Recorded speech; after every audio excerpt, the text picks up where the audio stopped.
difficult task. A military care package from you reminds them that their sacrifice is appreciated. Visit sendacarepackagetoday.com for information and find out how easy it is to let them know we care.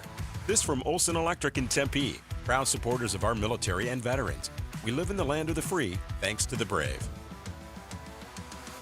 Something happy is happening soon. Can you feel it? That tapping in your toes? That little shimmy in your shoulders?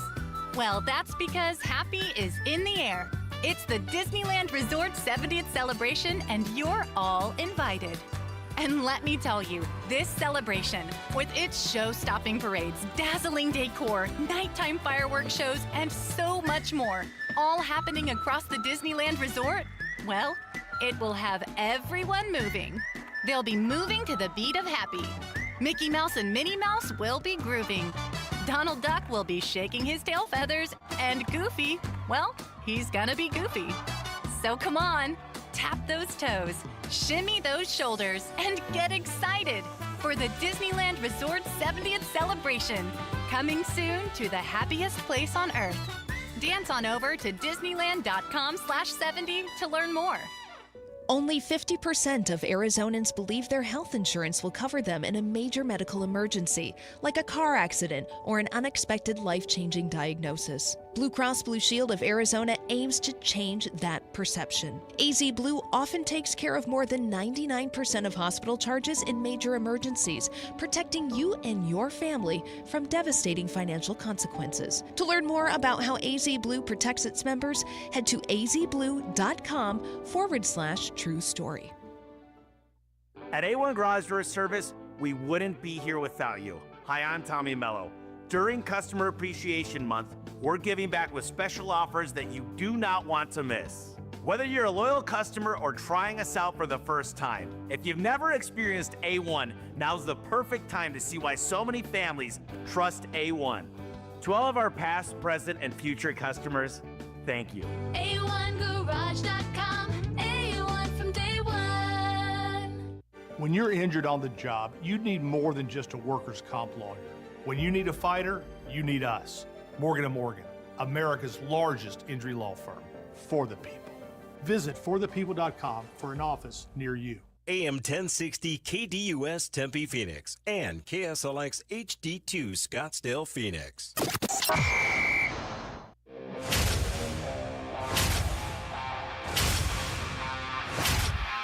It's the lunch break. The calendar, it turned over. It is no longer February, it is now March, yet it is still the same basketball team playing on the court. Welcome in to this Monday, March 3rd edition of the Lunch Break. Live on KDUS AM 1060, the KDUS AM 1060 app, and on the KDUS AM 1060 YouTube channel. Chris Schubert with you for the next 2 hours.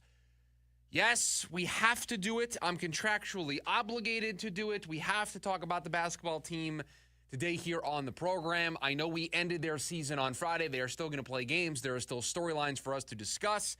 And it is so bad that if for those of you that are watching on the KDUS AM 1060 YouTube channel, you would notice something different about me today. I had to put on the glasses. No, my vision's fine. My vision is perfect. These are blue light glasses. Because over the weekend, I got a migraine. And I think it was because I was staring at my screen watching this Suns basketball product over the weekend on Friday night and then again last night. And it all came to me, and I've had a migraine for the last, 24 hours or so. That is what this team has brought me to. So, yeah, that's where we're going to start today's program. Time for our top story of the day. It's the Daily Special. How about 7 straight losses to the Minnesota Timberwolves? And funny, it's a joke. It's a practical joke. I fooled myself. And I'm sure some of you probably got fooled by it as well. Because for a brief moment last night, for a second, you thought, oh my goodness, this team's going to beat the Minnesota Timberwolves.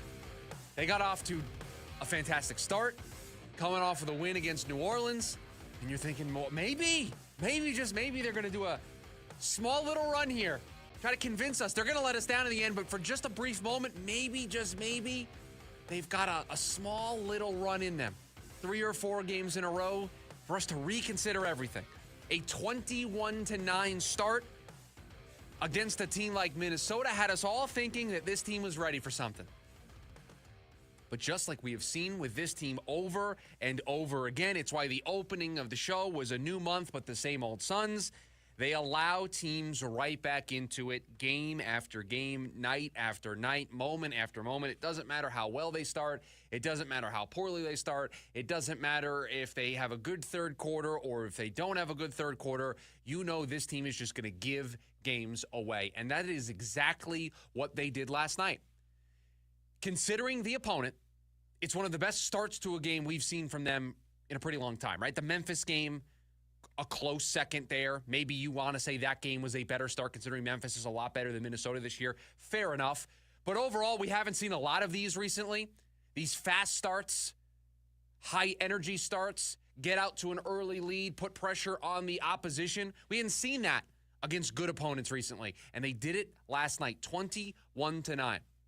And I'll tell you, I had the game on the tablet here, and I was walking around the house getting some chores done late at night, and I was mentioning to the family, wow, the Suns actually are competing tonight. They're playing better than we've seen from them. And my family, I love them to death. They're the best. They put up with a lot. They put up with me just watching these games, and they put up with me getting angry at the television screen. And there are times where my daughter, she's 10, she looks at me and she goes, what are you doing?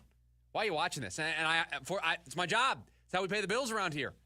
This is how we do all the things that we do. I have to sit and watch these games, even though you hear me not being very happy with the Phoenix Suns. Last night I was happy at the start of the game. 21-9 start. I thought, wow, this is going to be entertaining. They might be able to beat this Minnesota team 2 games in a row. I don't know if it's going to go anywhere, but at least it's a lot better than the alternative. But over and over again this season, they have just disappointed us with bad moment after bad moment. And I don't know which moment is worse. There are 2 moments that stand out to me from last night's game. There are 2 moments that stand out to me as if we were going to do a poll question today, which moment for you was worse? The first moment that I'd like to present and make a case for was when the Suns had a 23-12 lead. And yes, I broke out the notebook last night. I was taking notes. They had a 23-12 lead. And they proceeded to have 3 consecutive possessions with Devin Booker turnovers. And a 23-12 lead for the Suns evaporated. It was 23-20 in about 40 seconds.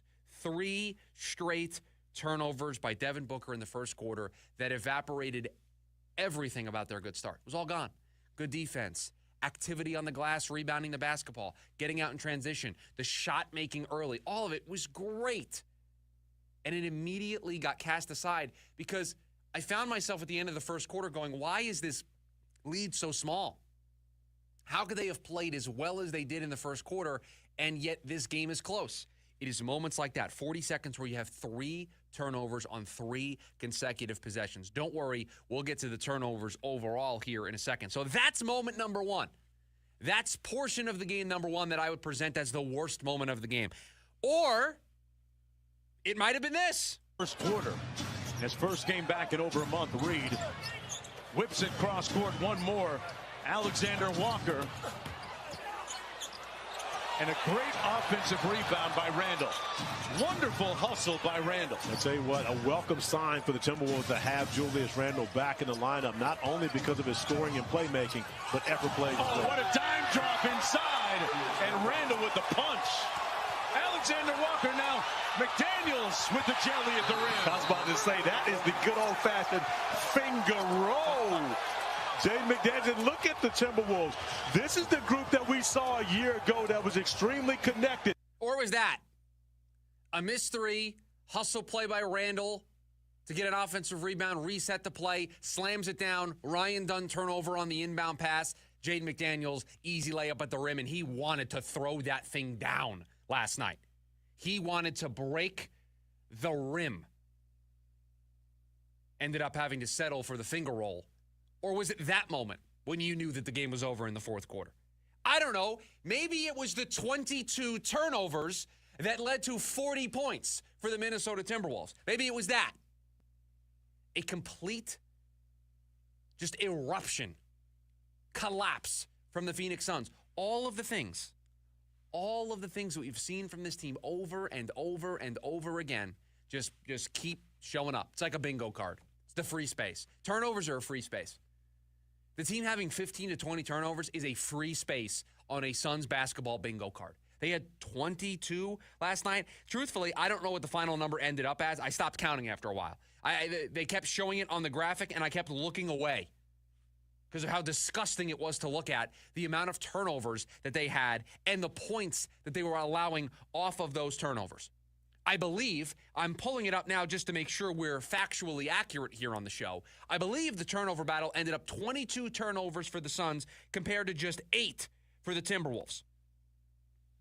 I believe that's what it was. I'm just going to check just so we're all on the same page here to start the show. 22 to 8 in the turnovers, and the points conceded off of the turnovers were 40 to 9. I don't care who you are. I don't care who you're coached by. I don't care if you have 5 all-NBA players on the floor at all times. If you are going to turn the ball over 22 times and you're going to allow 40 points off of turnovers, you are a negative 31 in points off of turnovers. You are not going to win a basketball game. It's not going to happen. I don't care the coach. I don't care the talent. If you are going to turn the ball over that much, you are never going to win. You allowed 40 points off of turnovers last night. So not only are you granting extra possessions, not only are you giving away your own offensive possessions, but you know what that stat tells me, the 40 points off of the 22 turnovers? It was easy for Minnesota to score off of those. You didn't bring any physicality. You didn't make it difficult for them to score. They had 8 turnovers. You scored 9 points off of those turnovers. They made you earn it. You rolled out the red carpet like it was the Oscars last night and made it easy. And maybe that's why you've lost 7 in a row to this team. Maybe that's why you've lost 11 of your last 14. Maybe it's why, and we're going to talk about this a little later on in the program, I believe it's coming up in hour number 2, why you are closer to being 13th in the West than you are to being in the play-in tournament. Maybe this is just one reason why that's the case today. Kevin Durant called it embarrassing after the game. Yeah, you betcha. You betcha that was embarrassing. And I think the only thing that's saving Mike Budenholzer's job today is that they beat New Orleans on Friday. Because if you would have lost 2 to New Orleans and then got embarrassed at home last night, I think we would very much be having a conversation of should Mike Budenholzer be fired today and potentially reacting to him being fired. He might have staved that off for just a little bit. But that's a conversation that's going to have to be had here in the coming weeks. There's still a lot of basketball to go. A lot of games to be played. A lot of turmoil that can be created. A lot more embarrassing efforts like you saw last night.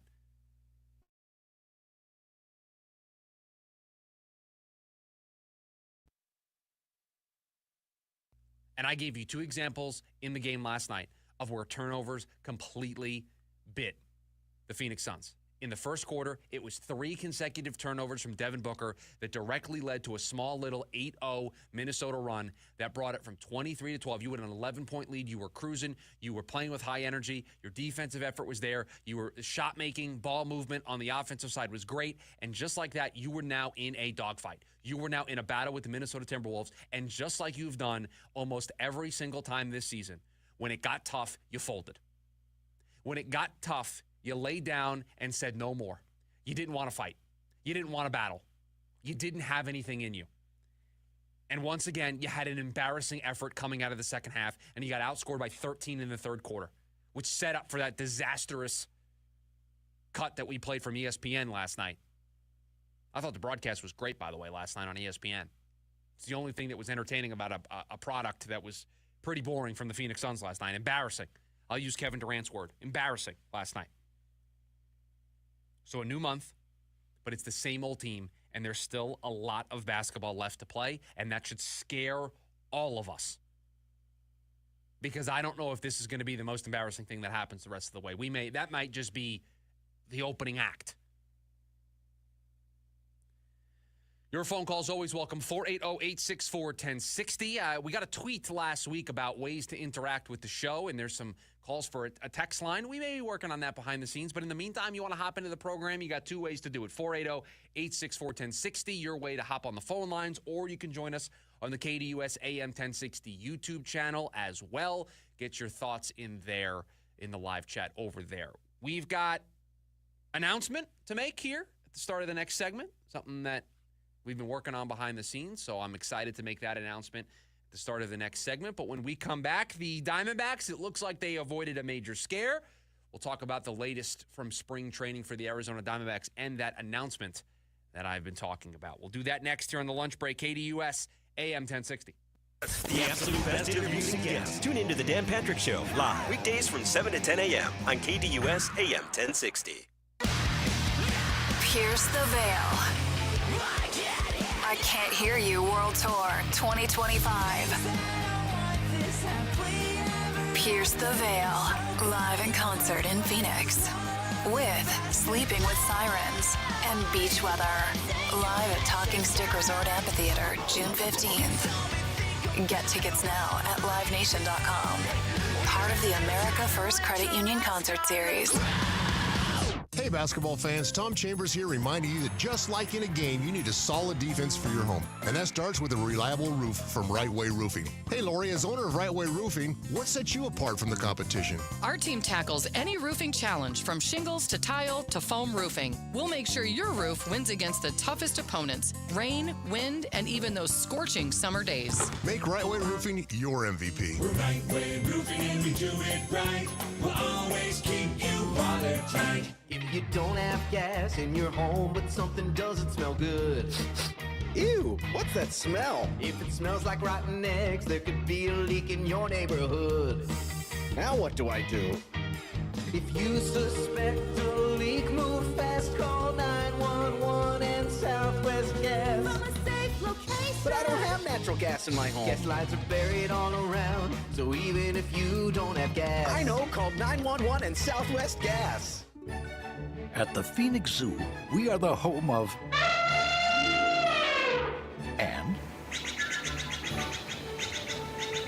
and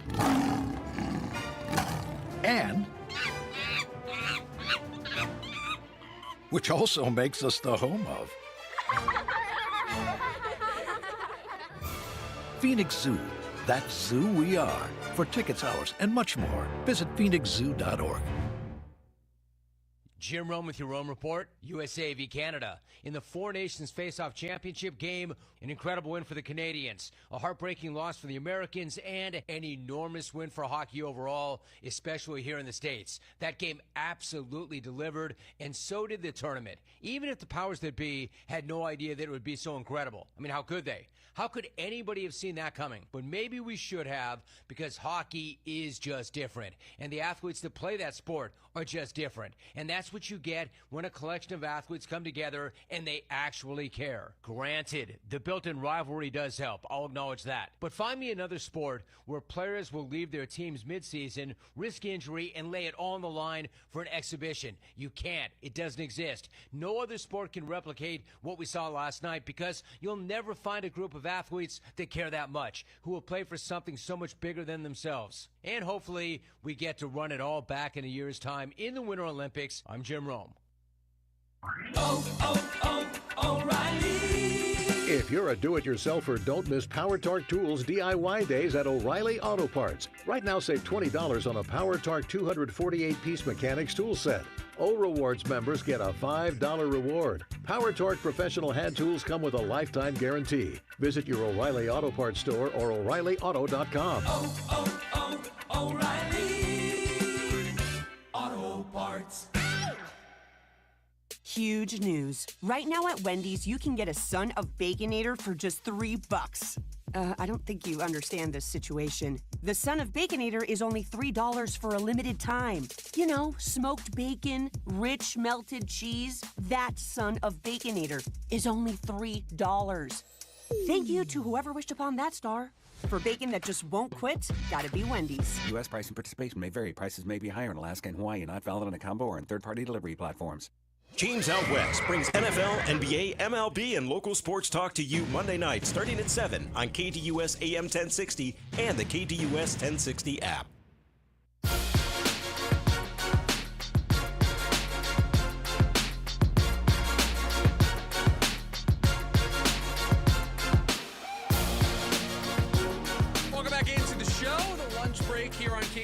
KDUS AM 1060.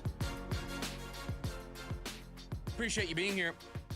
And we'll get into the Diamondbacks and the latest from spring training here in just a second.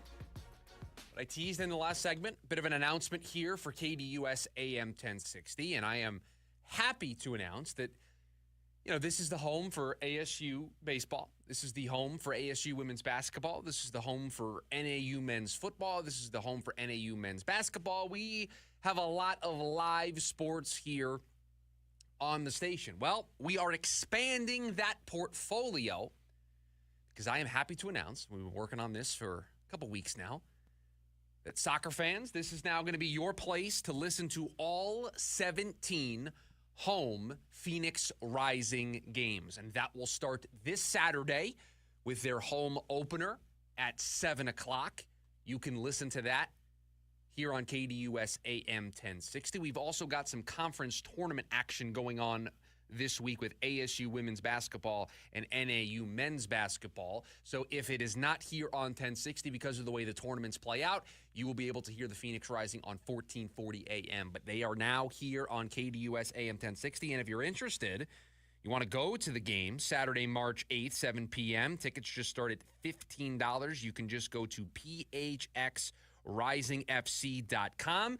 And the first 1,000 fans through the gates are going to receive a commemorative 2025 season rally towel. So if you want to go see them in person, just head on over to phxrisingfc.com and you can get your tickets now. If not, you can listen to them right here on KDUS AM 1060 or on 1440 when the schedules conflict and we got a lot of stuff going on and it is that weird week. I have started mapping out the week here on the station.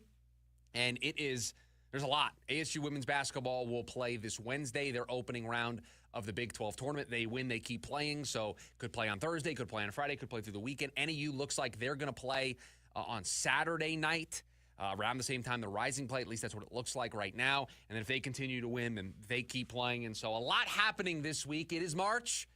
Tournament's right around the corner. And so it gets a little chaotic. Madness, you could say, here at the beginning of March. But yes, Phoenix Rising now here on KDUS AM 1060. All 17 home games can be heard right here on 1060 and on the KDUS AM 1060 app when obviously they are here on the station. So super excited to partner with them for this season. The Diamondbacks, little scary yesterday. Corbin Carroll leaving spring game with back tightness, and you get worried about that. That's a tough injury. You never know how those things are going to heal. You never know how much time it is going to take. But nobody appears concerned at all. Corbin Carroll said he's going to take today off. The team has a scheduled off day on Tuesday. He said he's probably not going to play on Wednesday and then be back in action on Thursday. But he had limited concern about it. Just said it was stiff. And as the game progressed, he and the trainer kind of talked about it and just decided it was for the best to not push it even further. It's spring. Corbin Carroll has had a great start to spring, has looked excellent in spring. The swing looks good. The power's there. We know how important he is going to be to this team this year. They have to replace some offense that they lost. A return to form for Corbin Carroll will help go a long way in that regard. And so you don't mess around with these things. Get him out of the game.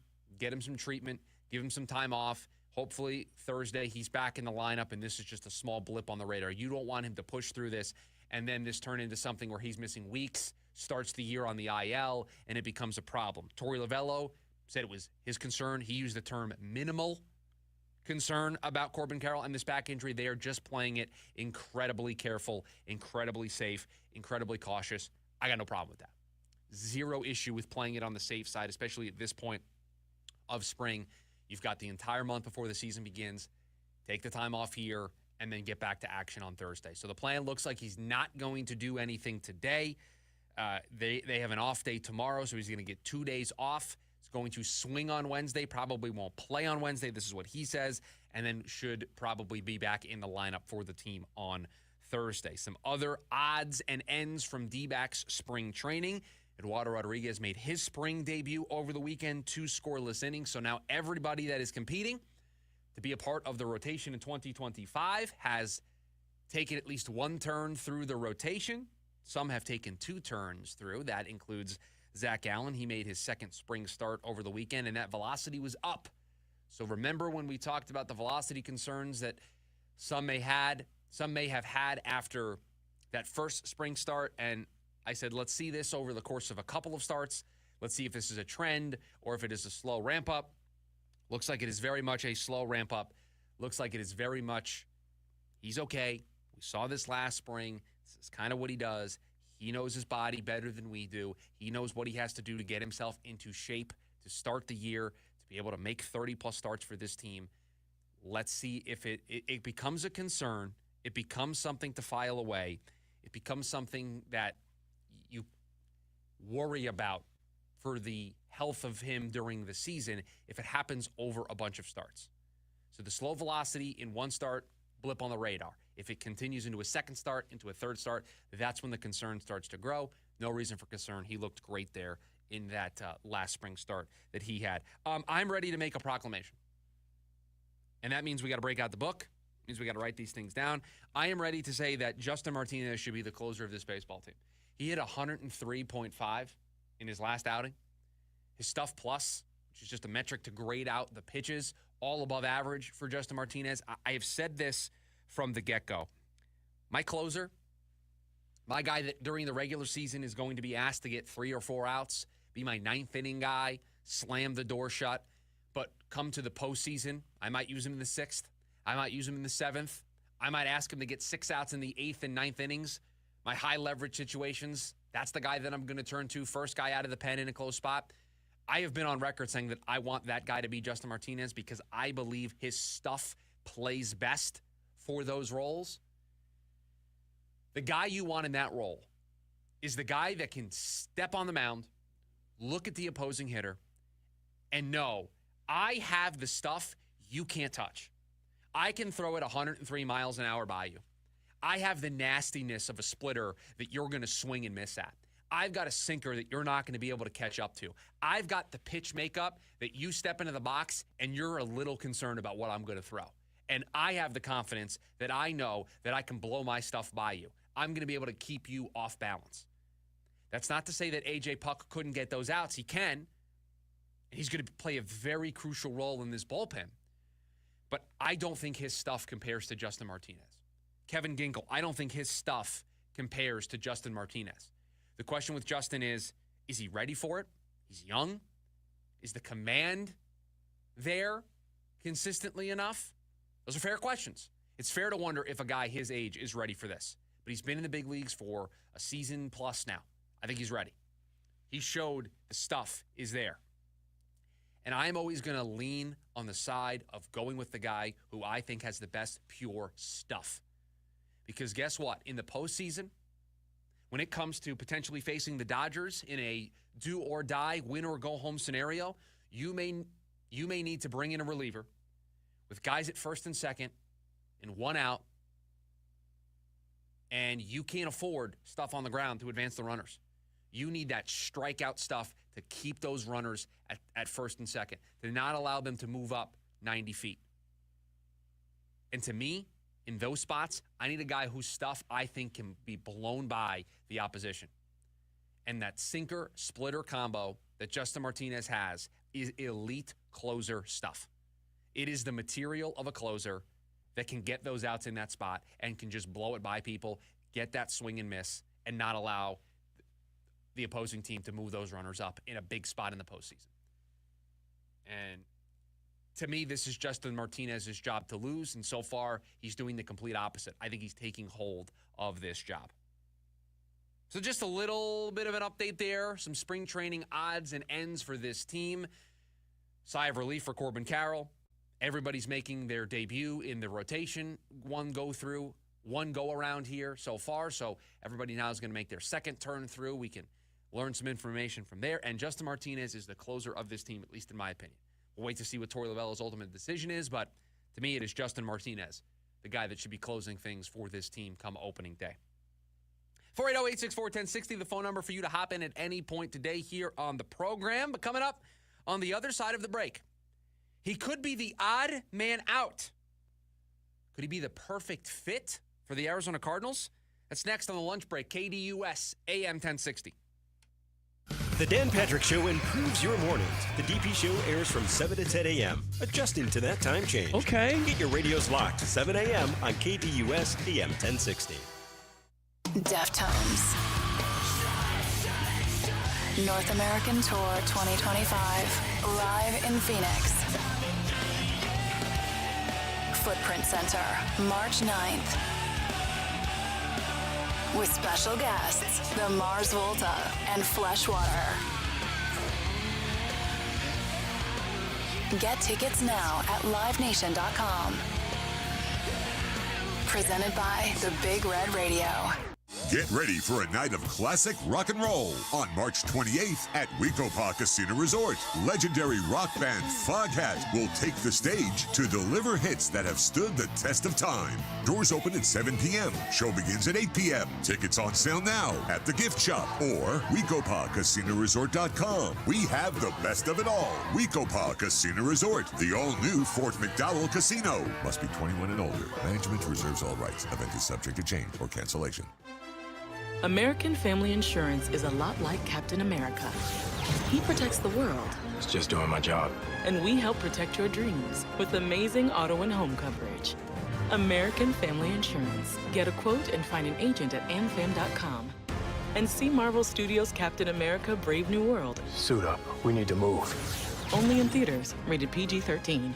Products not available in every state. American Family Mutual Insurance Company, SI, and its operating company, 6000 American Parkway, Madison, Wisconsin. A noisy garage door is a cry for help that often requires only simple maintenance. However, if left untreated, could lead to costly repairs. Hi, I'm Tommy Mello from A1 Garage Door Service. Don't wait until a simple garage door repair becomes a major problem. If your garage door is noisy, if bugs are getting in, or if it struggles to open, your garage door is in need of repair. From simple repairs to upgrades, it's A1 from day one. We fix garage doors fast and with quality parts designed to last a lifetime. Our springs, rollers, and openers are tested by running them up and down, open and closed all day, 24/7, so you can feel confident with every A1 garage door repair. Replacing the bottom rubber on your garage door can have a huge impact on the number of bugs you see in your garage and in your home. Keep those creepy crawlers outside by calling A1 Garage Door Service today and receive the best service, best parts, and best warranty in the industry. A1Garage.com. A1 from day one.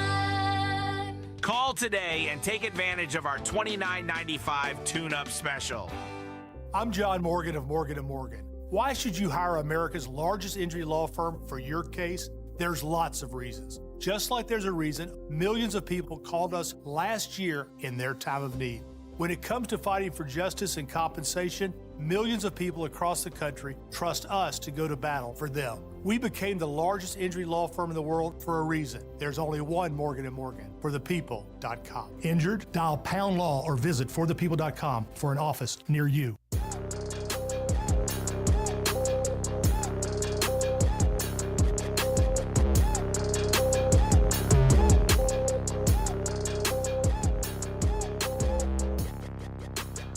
The NFL Scouting Combine is over. We now move full steam ahead towards free agency. The franchise tag deadline is tomorrow. And before you know it, it's going to be April, and it is going to be NFL draft time, and we will see what the Cardinals have left on their list of needs when we get to that Thursday in April when the Cardinals are on the clock with the 16th overall pick. There's a team that has some issues right now that could allow the Cardinals to check something off their list here well before free agency, well before the NFL draft. Potentially. The Cincinnati Bengals have a pretty large issue on their hands, a very expensive issue on their hands. They have 3 guys that they are trying to lock up to long-term deals this offseason. They are trying to work out a deal long-term with T. Higgins. They're trying to find an extension with Jamar Chase. And they are also looking to lock up edge rusher Trey Hendrickson. All 3 of those guys, they are attempting to get long-term deals with this offseason. 2 wide receivers and an edge. Have you seen the way the wide receiver market has been going lately? You know who Jamar Chase is? The edge position, you know how expensive that becomes? They are trying to get all 3 of those deals done in one offseason alongside building out a roster. Because remember, with those 3 guys, Team wasn't good enough to make the playoffs last year. So there are other things they're going to have to address. They cut a guard this morning, free up some cap space, probably as a jump start to getting some of these deals done. But a quick detour before we get back to the Bengals side of this. This is why Monty Ossenfort deserves all of the praise for getting the James Conner and Budda Baker contracts done in season, so he doesn't have to deal with this stuff right now while trying to fix the other issues with the roster. The Bengals need to sign these three guys. They're going to try to sign these three guys in addition to other free agent pursuits, in addition to other roster construction pursuits. That's a lot of balls to be juggling at one time. That's a lot of contracts to be trying to figure out all in a condensed window. Monty doesn't have that problem. Monty got his big deals done during the season. He got James Conner his extension, not hitting free agency. He got the Budda Baker deal done. He's not hitting free agency. The Bengals might have to use the franchise tag on T. Higgins just to make sure they have the time to be able to negotiate all of these deals. T. Higgins is a free agent. Chase and Hendrickson, they're trying to extend. And right now, the current plan is that the Cincinnati Bengals want to pay all three of those players. But I got to tell you, it feels difficult. It feels difficult when you're going to have to break the bank. You're going to have to set a new record when you pay Jamar Chase. You just have to. Those are the rules of engagement.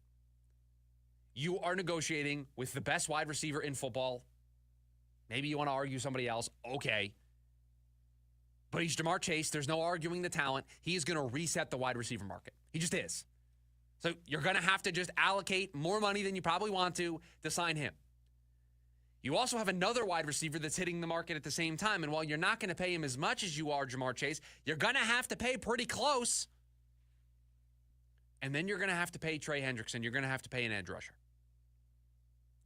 Diana Rossini of The Athletic reporting that if they are unable to get a deal done with all three guys, quote, Hendrickson is most likely to be the odd man out. If you listen closely, you can hear it.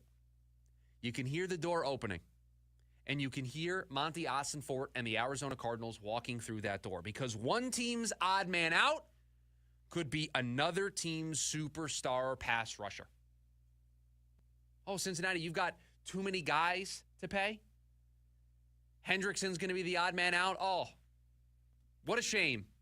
We'll take that problem off your hands. We'll facilitate that for you. Hendrickson, All-Pro last year, Pro Bowler last year, finished second in Defensive Player of the Year, led the league with 17 and a half sacks, the same number that he had the year prior, 35 sacks over 2 seasons, was second last year in the NFL among pass rushers along the edge in pass rush win rate, according to ESPN. He just finished his age 30 season.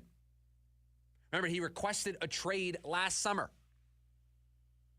All of the makings of somebody that might not be back in Cincinnati, and all the makings of somebody that we should add to our list here in town of players that the Cardinals could acquire via trade that solve their pass rush problem. We've debated the quality over quantity debate. We've had that back and forth. Which path are the Cardinals going to go down? And we have said over and over again that it feels like the quantity conversation, because what quality is available? Max Crosby doesn't feel like he's going anywhere. The Browns, as of this moment, are kind of holding the line with Myles Garrett. And so it feels like if that's going to happen, and I still think it is going to happen, I still think we get to a place where Myles Garrett is playing elsewhere next season. But if the Browns are going to play hardball and they're going to drag this out, then that feels like a training camp summer thing. You can't bet the farm on your offseason. With how important it is for the Cardinals, you can't bet on Myles Garrett being a part of that. So the superstar pass rusher hasn't felt like they were going to shake loose, that they were going to be available. Now there's a possible name that has emerged. You know that the Bengals are going to get a Jamar Chase deal done. Okay? We know Jamar Chase is getting a contract extension. That's one of the three. They are not going to allow that to even come close to falling through. So now it's T. Higgins or Trey Hendrickson. And the reporting is that they are leaning towards prioritizing Higgins over Hendrickson in that scenario. If they know they can't get all three, Hendrickson appears to be the odd guy out. Requested a trade previously. Is 30 years old. He's not as young as Higgins and Chase are. Could be the perfect opportunity for the Arizona Cardinals to call up Cincinnati and say, hey, what do you want for Hendrickson? And just see. It's really difficult to pay three guys the market rate, or at least close to the market rate in one offseason. And you've also already paid the quarterback. You've already paid Joe Burrow. So you got a lot of money locked up. You've got other needs that you need to address. Remember, his team, off to a slow start, did not make the playoffs last year. So you can't just run it back with those guys and say, oh, we're going to be better. The ball's going to break our way. The luck's, we're going to get the bounces. Are you sure about that? Are you positive? You have other issues, other roster holes that you're going to need to address.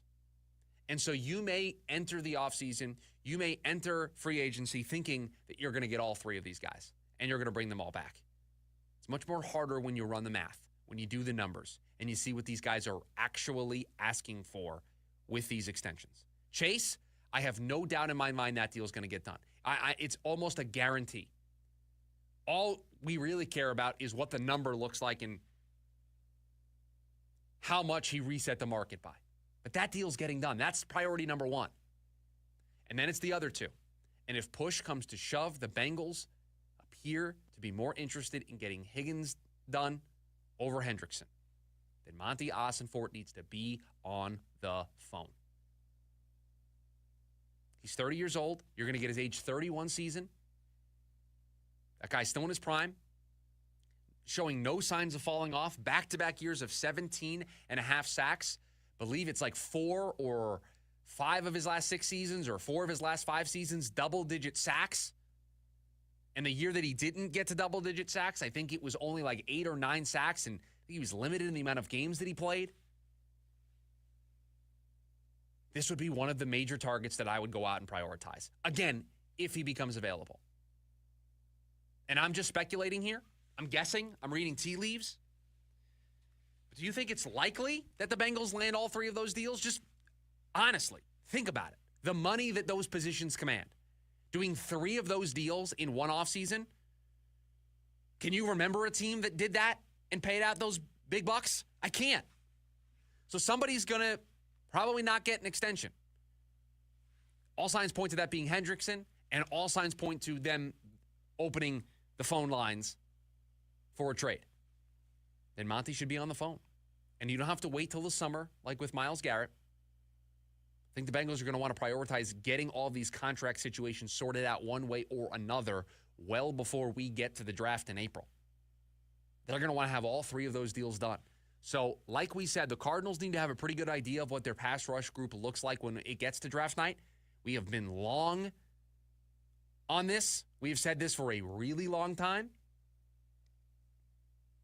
Trey Hendrickson might be the name that appears out of nowhere that the Cardinals snag via a trade if he is unable to get a deal done in Cincinnati. One team's odd man out could be another team's superstar pass rusher. It's that simple.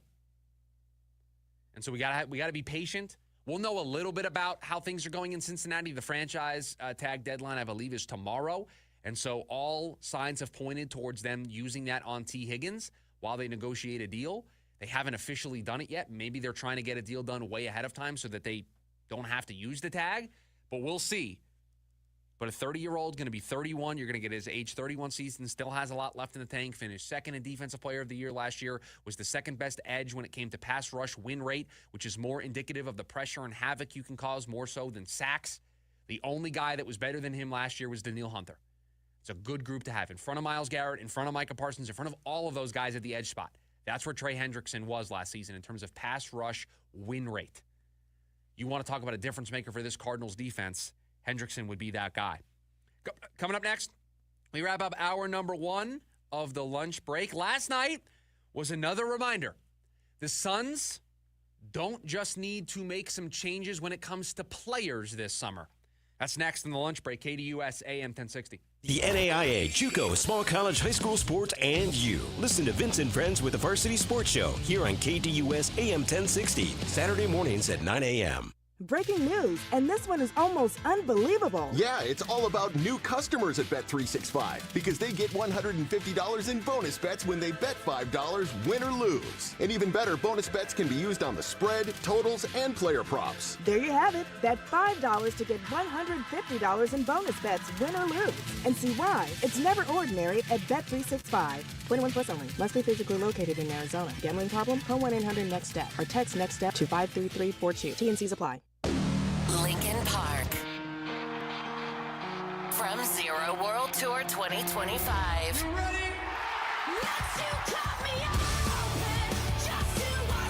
Live in Phoenix.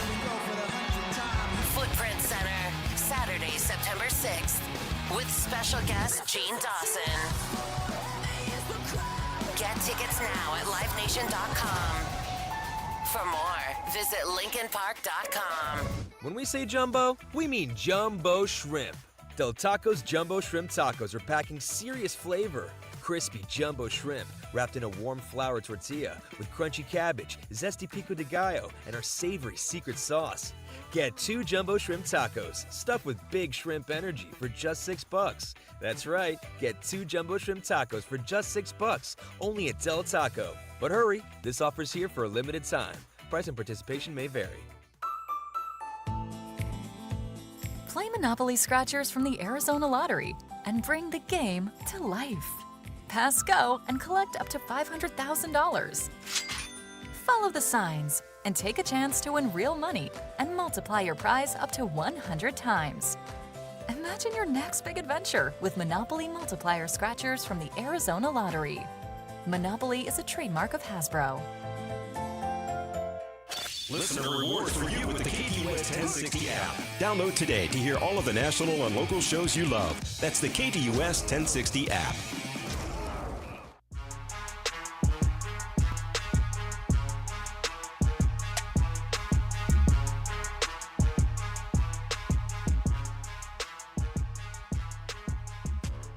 Make sure you download the KDUS AM 1060 app. We've got a lot of you that have been downloading the app recently. It's your way of taking us with you on the go. You can listen to us at the click of a button. You don't have to be in your car. You don't have to be in front of your computer. Just use your smartphone. Download the KDUS AM 1060 app today. Boom, you hit that play button. You are listening to us. Crystal clear audio.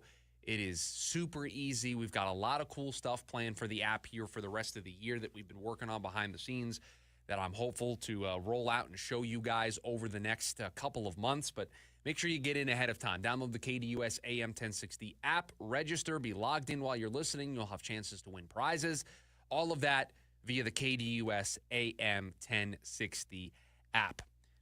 We know that there's going to be a lot of change when it comes to players this summer on the Phoenix Suns. I mean, just listen. This is pregame last night on ESPN. Before the ball gets thrown in the air between the Timberwolves and the Suns, this is the conversation that they're having on their countdown to tip-off. And this is Shams Charania, NBA insider. This is pregame. Stakes are high. Unless there's a significant run here into the playoffs for the Phoenix Suns, league sources believe that there will be real changes in Phoenix coming to the Suns. And from a roster standpoint, that likely starts with Kevin Durant. And when we look back to the trade deadline, if we remember, Kevin Durant was blindsided when he was involved in trade conversations. But this offseason, from my understanding, what it would look like is the Suns and Durant would work together on any potential trade to a contender in a trade scenario. And I would expect 4 to 6 contending teams with some serious involvement in Durant.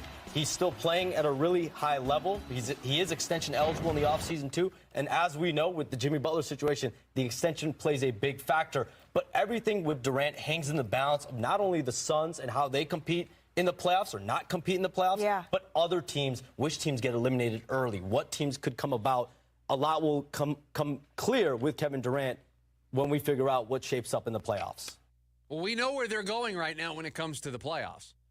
We know where they're going right now when it comes to the play-in tournament. And so we are openly talking on the four-letter network, ESPN. We are openly talking that the Suns and Kevin Durant are going to work together to facilitate a trade this summer. We're openly talking about it as if the Suns and Kevin Durant held a press conference where they admitted that that's what they're going to do this summer. That's how matter of fact these reporters are talking about this summer. Now, mind you, it's not a surprise. We all know that's where this is going. We all know that that is the most likely outcome. We know that that is best for the Phoenix Suns long term. We get that. I'm not shocked that that's where the Suns will end up. I'm shocked at how open everybody is being about talking about this. I just got a notification on my tablet to watch the recap, the visual recap of the Suns-Timberwolves game last night. I'm good. Thank you, tablet, for the update, because you're probably listening to me talk about the Phoenix Suns and you're trying to assist me by giving me the video recap. I'm good. I don't need to see that recap from that game last night, because you know what else I learned from that game last night, or what it should have reinforced? Not learned. We've known this for weeks now, if not months. Last night reinforced that the Suns have other problems. This roster is incredibly flawed. The roster construction of this Phoenix Suns team isn't very good. Their solution to their point guard problem didn't work. Their selection of star players, Kevin Durant, Bradley Beal, to surround Devin Booker with, weren't good fits. Their role players, Royce O'Neal, Grayson Allen, Mason Plumlee, those role players, not the right role players, not good fits. Who does that fall on? The roster construction, the roster building, the flawed nature of this roster, where does that fall? It's a rhetorical question, because we all know where it falls. It falls on the president of basketball operations, James Jones. That's where this falls. And so I have a real tough time giving James Jones another shot at this.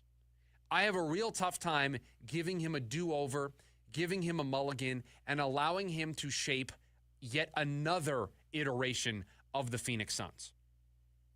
Because I would argue to all of you today that this summer is more important than when the Suns traded for Kevin Durant. That this summer is more important than when the Suns in the summer traded for Bradley Beal. This summer is more important than both of those summers, because this summer is finally admitting that what you did failed. Finally admitting that you need to change course. And utilizing really the lone trade chip you have to make this less painful than it probably should be. There's pain on the other side of this big tax bill. There's pain on the other side of all of the draft capital, all of the young players that were traded in pursuit of a first championship, in pursuit of surrounding Devin Booker with stars to try to win an NBA title. There's pain always guaranteed when you go all in like this. Even if you win the title, there's pain on the other side. But the idea is you won a title, so it's okay. The Bucks won a title. The aftermath of winning that title has not been very good.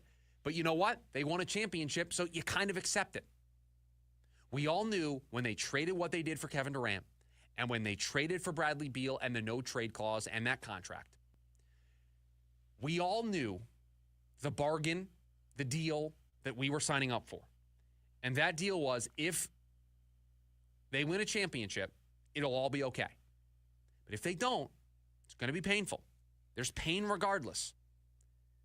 You can make that pain sting a little less by what you get back this summer for Kevin Durant. What other moves you're able to make in free agency. How you're able to navigate the draft now that you have draft picks.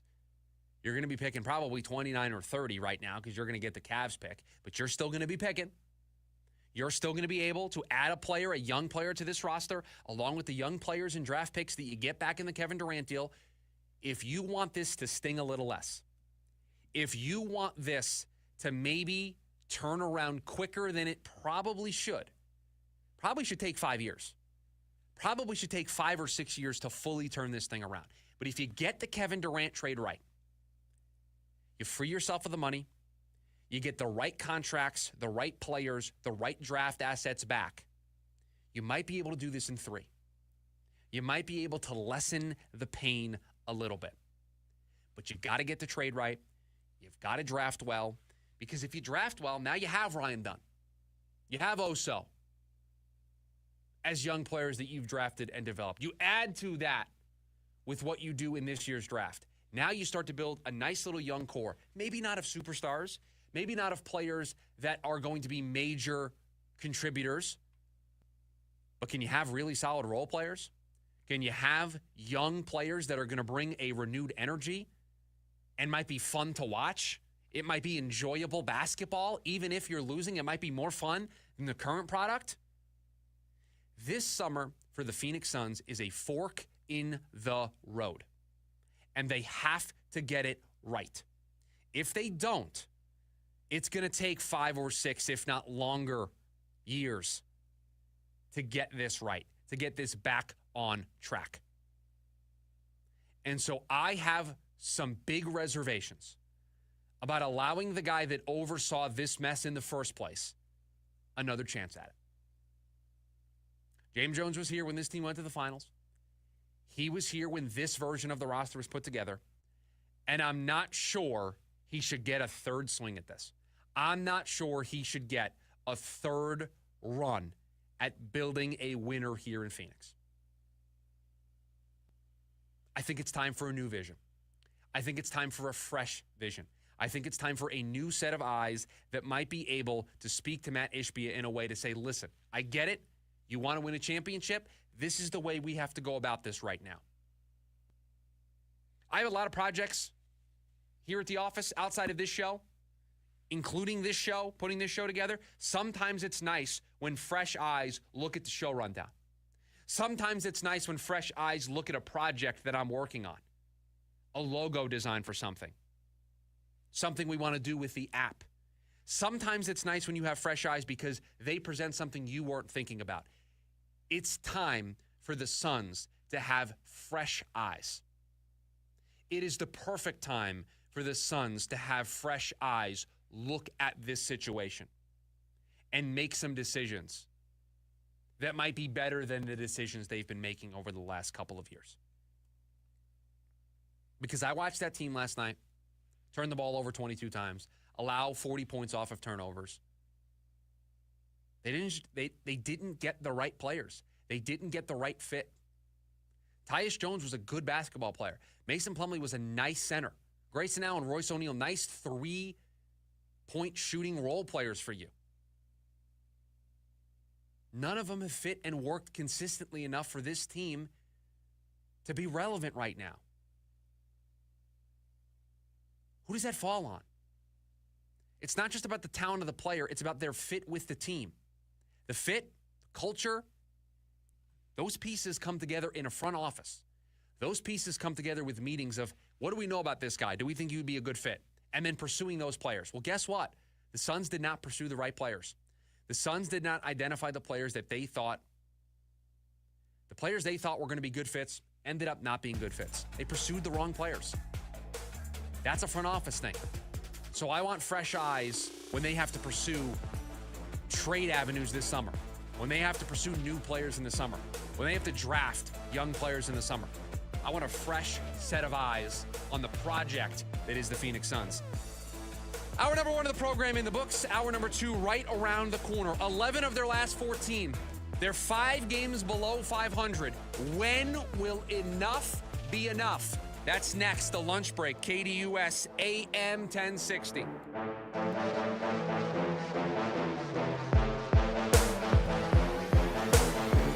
AM 1060 KDUS Tempe, Phoenix, and KSLX HD2 Scottsdale, Phoenix. The Valley of the Sun will roar to life this spring. Because NASCAR is coming to Phoenix, and it's going to be a weekend of good vibes the whole family won't forget. NASCAR Weekend at Phoenix Raceway, March 7th through the 9th. Get your tickets now at phoenixraceway.com. Start a promising career in law enforcement with the Maricopa County Sheriff's Office. As an MCSO detention officer, you'll play a critical role in ensuring public safety for the fourth largest county in the United States. You'll also gain experience that can lead to a role on specialized teams like jail intelligence or special response, a leadership track, or a career as a recruit training officer. Every path comes with unlimited potential. Learn more at jobs.mcso.org.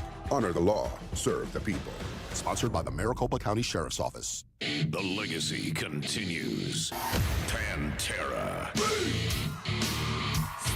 The heaviest tour of the summer. Tearing up Talking Stick Resort Amphitheater, August 26th. With Amon Amarth.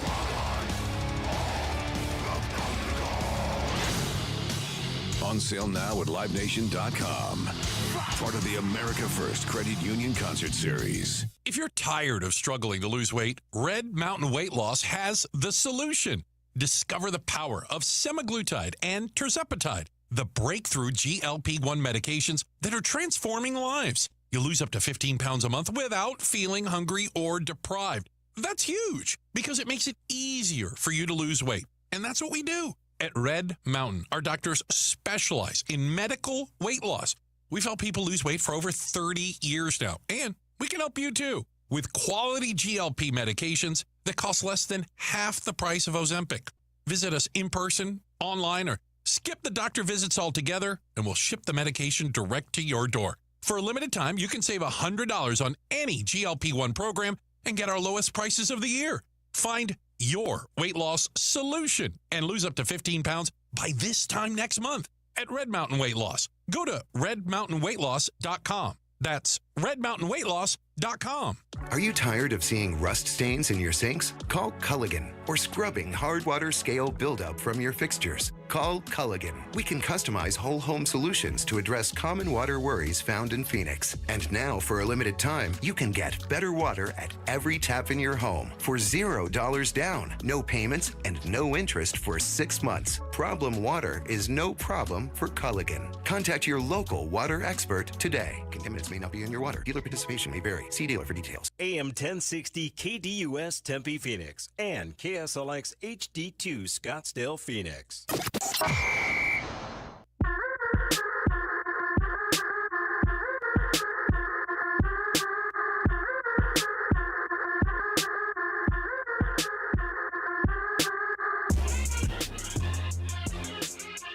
We get a day off from Phoenix Suns basketball, which I think is good for my eyes. I told this story in hour number 1 of the program. I'm mostly joking, but I'm not actually sure if it's part of the reason why I'm dealing with this today. But if you're watching on the KDUS AM 1060 YouTube channel, and if you're not doing so, do us a favor, head on over there and subscribe. We live stream the show, video version, every single day, and we also cut up the show into digestible chunks for you to catch up on. So if you missed anything and you want to just listen to some of the Diamondback stuff that we do or the Cardinal stuff that we cover, it gets chopped up and posted over there every single day. So head on over there, subscribe. You can turn on that notification bell so you're notified when we go live, and you can join us for the live streamed version of the show. But if you're watching over there, you will notice that I'm wearing glasses today. Now, I don't need to wear glasses. These are not prescription glasses. My vision is fine. Yesterday, in the middle of the day, I just all of a sudden got this major migraine. Now, I tend to think it's because I've been staring at screens a lot recently, watching a lot of Suns basketball, watching some spring training stuff, and I listen to podcasts, I watch a lot of videos. I just feel like I've strained my eyes. Now, the joke that we have here on the program today is that it's directly because of the Phoenix Suns that they are the cause of the eye strain, of the migraine, after their loss last night and just the way that they've been playing as of late. I get a break from that tonight. Their next game is tomorrow against the Clippers, another nationally televised game when they'll take on the Los Angeles Clippers, 8 p.m. Tomorrow. But it was a loss last night to the Timberwolves, 116-98, that dropped the Phoenix Suns to 28-33, 5 games below 500. And I was talking to somebody in the building today about the Phoenix Suns. And I said something that I didn't realize it until I said it out loud. But if you remove the 8-1 start for the Phoenix Suns, they're 20-32 since then. They're 12 games below 500 since the 8-1 start. Can I be honest with everybody here to open up hour number 2 of the program? Is that okay with everybody here on a Monday? Some honesty. The 8-1 start wasn't real. The 8-1 start was not an indicator of the talent level, an indicator of the play that this team was going to have all year. We kind of warned you about that because a couple of those games were big-time comebacks where they were down 15, 18, 21 points, double-digit leads in the second half that they were able to erase and win those games. And we said that wasn't sustainable, but I still believed in the talent level. Joke was on me. We shouldn't have done that. That 8-1 start was a flash in the pan. It was a blip. It was not a true indicator of what this team was going to be this year. But you know what? 20-32 since then. 12 games below 500. Yeah. That's indicative of who this team is. This team has been a bad basketball team this year. They're bad. 20-32, 12 games below 500 is more indicative of the product that we have been watching. They have been able to stabilize it because of that 8-1 start, gave themselves a little bit of a leg up to why they're only 5 games below 500 now. But the 12 games below 500 that they have been since that 8-1 start is more truthful about who they've been. Losing 11 of their last 14 is more indicative of what this basketball team has become. 4 games back of the last play-in spot, but only 2 games away from being 13th in the West is a better indicator of what this team is. Think about all of those stats that I just read to you. They are 12 games below 500 since their 8-1 start. You look at their schedule recently, and they have lost 11 of their last 14 games. Their 3 wins, New Orleans, Chicago, Utah. The 2 losses to Portland, a loss to Oklahoma City, a loss to Denver, Memphis, Houston, San Antonio, Toronto, Memphis again in overtime, the first game against New Orleans, and then Minnesota last night. 11 of their last 14. They are closer in the standings to being the 13 seed, or 13th ranked because it's not actually a seed. There are 2 games that separate them and the San Antonio Spurs in the standings. They are 4 games back of the 10 seed and the last play-in tournament spot. At what point does this team, does this franchise wave the white flag? At what point do they admit that enough is enough, that this is over, that this isn't happening? They're not making up those 4 games. They're not all of a sudden going to find it. They're 20-32 since their 8-1 start. They have 21 games remaining. They have the hardest schedule still remaining in the NBA. When is enough going to be enough? At what point is this franchise going to gear down the minutes for Kevin Durant, for Devin Booker, and for Bradley Beal? We've told you those first 2 guys are playing some of the most minutes per game in the NBA. And it was no different last night. Durant played 38 minutes. Booker played 35 minutes. So even in a game that you lost by 22, those guys still played heavy minutes. At what point do you gear those guys down so you don't grind them? They played in the Olympics last year. They started this year playing a ton of minutes. At what point do you not want that to impact next year? Now, I know Kevin Durant's not going to be here, but you don't want an injury hovering over him this summer when you trade for him. Devin Booker is going to be here next season. You don't want him to have to carry those minutes, those heavy workload into next year and maybe be a little sluggish. At what point do you get more minutes for Bol Bol, for Nick Richards, for Dunn, for Oso, for Colin Gillespie? At what point do you empty the tank and let the young kids play? Because I know that you know the season's over.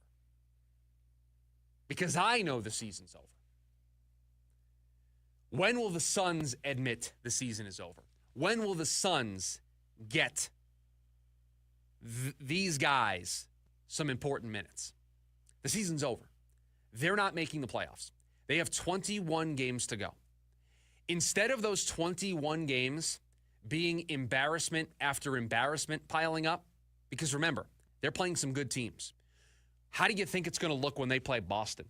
How do you think it's going to look when they play the Knicks, who had a great comeback yesterday against the Miami Heat on the road, won that game in overtime?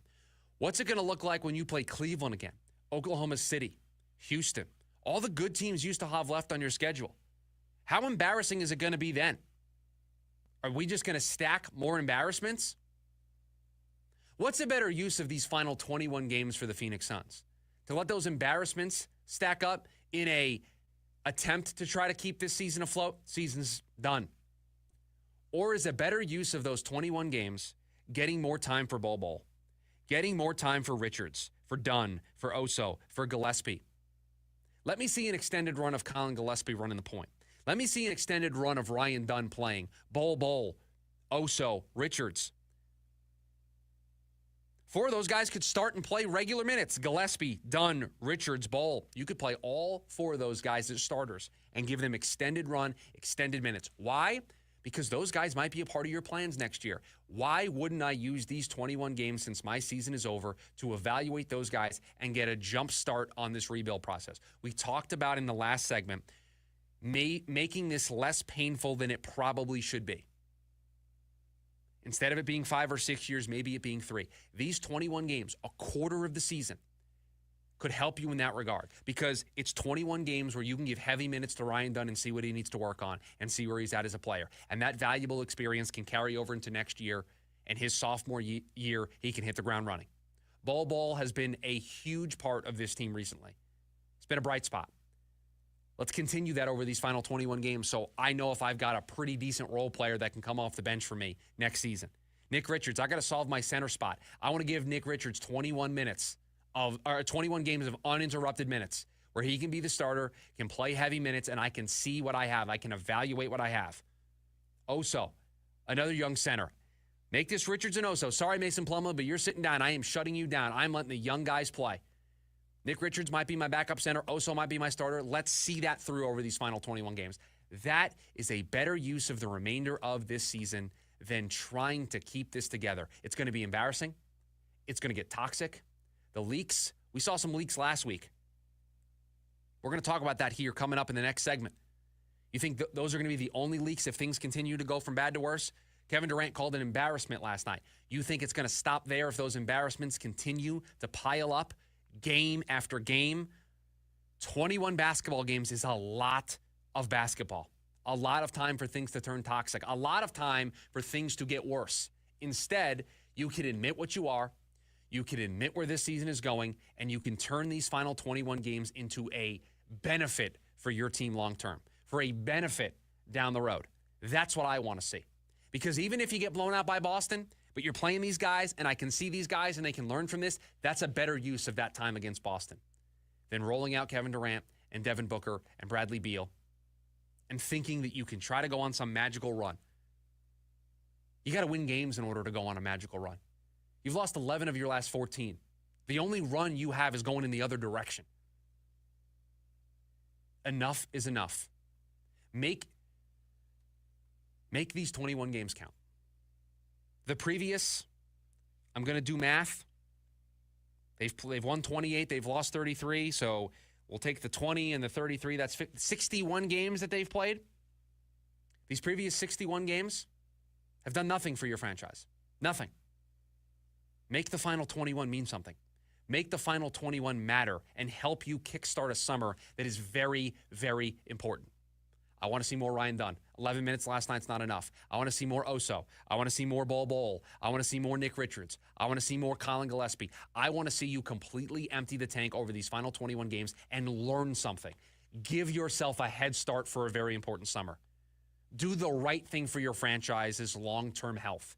Do the right thing for your young players and develop them and give them the important, valuable minutes. Because then when we get to next year, Ryan Dunn will have gotten some really nice run over these final 21 games and will be better suited to be an impactful player in 2025, 2026. The problem is, if Coach Bud thinks he's coaching for his job, he may not play these guys. So you run into a scenario, and we may talk about this here on the other side, but you may run into a scenario where you are hurting the long-term health of your team by holding on to your coach right now. 480-864-1060 is the phone number for you to hop in and join the program. You can also join us on the KDUS AM 1060 YouTube live stream. Hop in the chat over there as well. Coming up on the other side of the break, do the Suns need to choose between Coach Bud and Devin Booker? That's next, the lunch break, KDUS AM 1060. Have you downloaded the KDUS 1060 app yet? Download today and get all of your favorite local and national shows right on your phone. Rock and Roll Hall of Fame inductee, Peter Frampton. Let's Do It Again tour, June 25th, Arizona Financial Theater. Grammy winner, the one and only Peter Frampton. On sale now at livenation.com. Ready to take the next step in your education? It's time to check out Central Arizona College, Pinal County's community college. CAC offers workforce development programs to get you job ready quickly and university transfer programs to help you save on your bachelor's degree at one of Arizona's top universities. Summer enrollment is open now and registration for the fall term opens April 7th. Don't wait. Complete your free application today and schedule a meeting with your enrollment advisor to set your path to success. Visit centralaz.edu now. We are CAC. Did you know that Harrah's Auction Casino is your key to nationwide fun? That's right. You'll unlock perks at more than 50 destinations from coast to coast at your local home for Caesars Rewards. Free dining in Atlantic City? Yes. Free slot play in Maricopa? You bet. Free hotel stays in New Orleans? Oh, yeah. What are you waiting for? Harrah's Auction Casino. Play for all. Must be 21 or older to gamble. Know when to stop before you start. Gambling problem? Call 1-800-522-4700 or 1-800-NEXT-STEP. Visit the Caesars Reward Center for details. Cars, cool people, good times. America's favorite car show is back. The Good Guys 50 Fi-Tech Fuel Injection Spring Nationals, presented by Grundy Insurance. March 14th through the 16th at Westworld of Scottsdale. Cruise on out and see over 2,500 of the Southwest's finest classics on display. Autocross racing, a huge swap meet at Vendor Midway, live entertainment and more. March 14th through the 16th at Westworld. Details at good-guys.com. I'm Dan Patrick, and this is Above the Noise. The Washington Commanders are making moves, and their latest acquisition could be a game changer. Deebo Samuel, one of the NFL's more versatile offensive weapons, is headed to D.C., giving rookie sensation Jaden Daniels another great playmaker. Samuel isn't your typical wide receiver. He hasn't gone over 1,000 receiving yards in any of the last 3 seasons, but his impact extends far beyond his stat sheet. A true jack of all trades, as he can torch defenses through the air or punish them on the ground, making him the perfect weapon for an offense that's suddenly brimming with potential. Washington already boasts a Pro Bowl caliber receiver, and now they're adding talent to Cliff Kingsbury's innovative offense. And in a league built on innovation and mismatches, the team that surprised everyone last season is starting to look like a true threat to be even better than last season when they went to the conference championship. I'm Dan Patrick, and this is Above the Noise. A great lawn is like a great sports team. It takes expertise and a little extra care to stand out, and that's where True Green comes in. Here's the best part. It's more affordable than you think. They'll even match any competitor's price. Plus, True Green backs it all up with a satisfaction guarantee. Not happy? They will come back between visits to make it right. So don't wait. Head to truegreen.com today and let the pros do the work while you sit back and enjoy the results. Exclusions apply. See truegreen.com for details. At Rocket, we believe everyone deserves their shot at the American dream. So if you're feeling locked out of home ownership, we're here to give you back the keys. We're opening doors, breaking down walls, and doing everything we can to turn renters into owners. And we're not going to stop until we help everyone home. To find out more, visit rocket.com. Rocket, Own the dream. Your morning drive just got a little better. The Dan Patrick Show is live weekday morning starting at 6 exclusively on KDUS AM 1060.